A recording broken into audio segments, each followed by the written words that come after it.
लोग बोलते हैं कि पुनर्जन्म होता है, तो पुनर्जन्म किसका होता है? मैं जिसको सोच रहा हूँ मैं हूँ, उसका पुनर्जन्म एग्जैक्टली उस रूप में नहीं होता है, क्योंकि पुनर्जन्म विचारों की होता है। जो विचार का पुंज जो है हमारा अंदर जो स्टॉक है, उसी का ही पुनर्जन्म होता है, क्योंकि वो जाके फिर जो है स्थूल शरीर में जुड़ जाता है। वो विचार कहीं भी वो जो है स्थूल शरीर में जुड़ जाएगा। जहाँ जुड़ गया तो वहाँ वो विचार प्रकट हो गया। तो हम सोचते हैं कि मेरा जो है पुनर्जन्म हो गया। मेरा नहीं हुआ, किसी का नहीं हुआ, ये तो विचारों का हुआ पुनर्जन्म। ये चलता ही रहता है। जैसे एक वृक्ष से बीज निकला हुआ है, हजारों हजार बीज उसका है, तो वो बीज जो है उसका विचारों है, विचार जैसा ही है। तो वो बीज से दूसरा वृक्ष पैदा हो जाता है।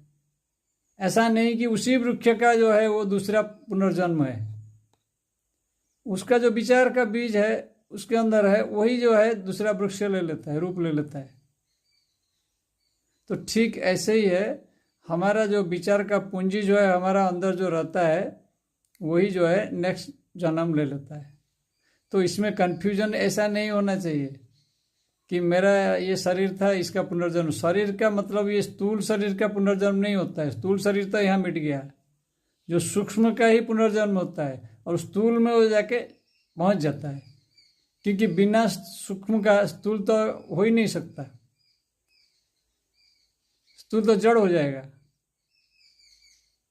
जैसे पत्थर मिट्टी, इसका ऐसा जैसा हो जाएगा। वो तो जीव जैसे काम नहीं करेगा। प्राण शक्ति उसके अंदर बहुत निष्क्रिय है, बहुत कम है उसके अंदर है। चैतन्य शक्ति तो है, लेकिन उस रूप में नहीं है, फंक्शन नहीं करेगा उस रूप में। उस रूप में फंक्शन करने के लिए, कार्यकारी होने के लिए उसको उसी रूप में होना चाहिए। उसका स्ट्रक्चर, फिजिकल स्ट्रक्चर भी वैसा होना चाहिए। जैसा फिजिकल स्ट्रक्चर होगा उसी हिसाब से विचार उसमें जाके रूप ले लेगा।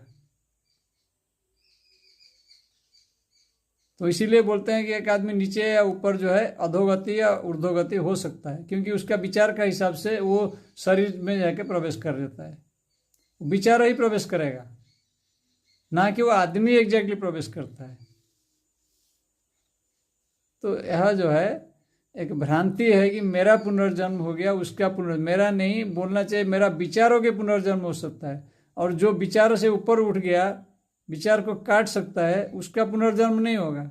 कहाँ से होगा? विचार ही नहीं है, किसका पुनर्जन्म होगा?